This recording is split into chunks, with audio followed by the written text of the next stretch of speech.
Vous devez être prudent. Il n'est pas question de donner votre démission tant que vous n'avez pas la certitude de votre nouvel emploi. Vous devez donc attendre de recevoir soit une lettre d'embauche, soit un nouveau contrat de travail signé par votre nouvel employeur. Mais à ce moment-là, vous devez faire vite, puisque si vous lisez bien votre nouveau contrat de travail, vous vous apercevrez que figure une date butoir d'embauche qui est généralement la date d'expiration de votre préavis conventionnel que votre nouvel employeur est dans l'obligation de vous laisser exécuter. Donc, dès que vous retournez la lettre d'embauche ou le nouveau contrat de travail signé, parallèlement, vous adressez la lettre de démission.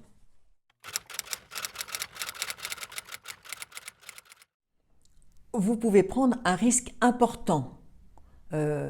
Votre employeur peut saisir le Conseil des prud'hommes et réclamer dans un premier temps votre condamnation à lui payer l'équivalent de l'indemnité de préavis.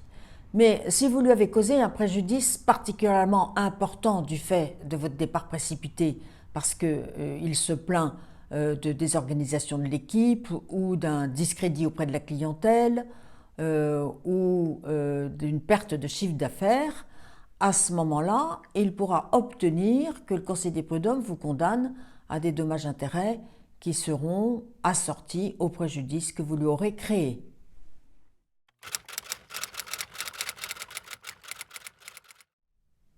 Oui, et on peut penser que si réellement il n'a pas besoin de vous, il sautera sur l'occasion, mais il vous dira également que dans ces conditions, il n'y a pas de raison qu'il vous paye votre indemnité de préavis. Souvent, c'est l'inverse qui se passe.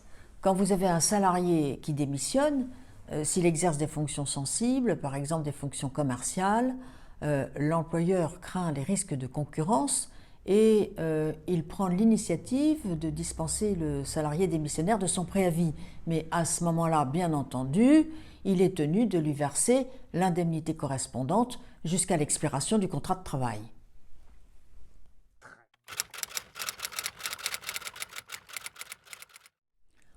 Non, absolument pas. Dès que vous êtes dispensé d'effectuer votre préavis, même si vous touchez l'indemnité correspondante, vous avez la possibilité d'embaucher immédiatement chez votre nouvel employeur et de toucher à la fin du mois votre indemnité de préavis et votre nouveau salaire.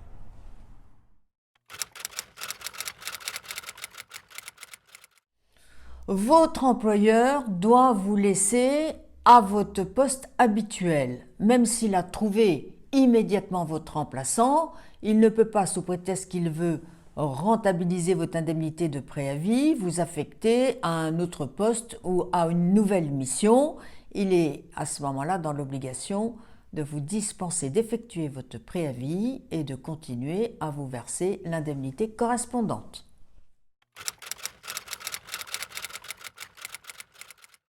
Oui, mais à une condition.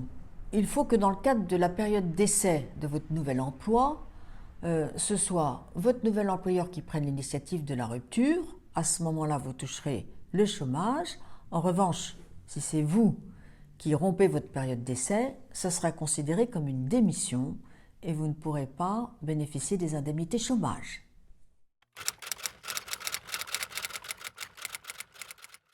Oui, dans la mesure où vous adressez à l'employeur une lettre de démission motivée, vous lui indiquez dans cette lettre que si vous démissionnez, c'est à cause de lui, en raison de brimade ou éventuellement de harcèlement.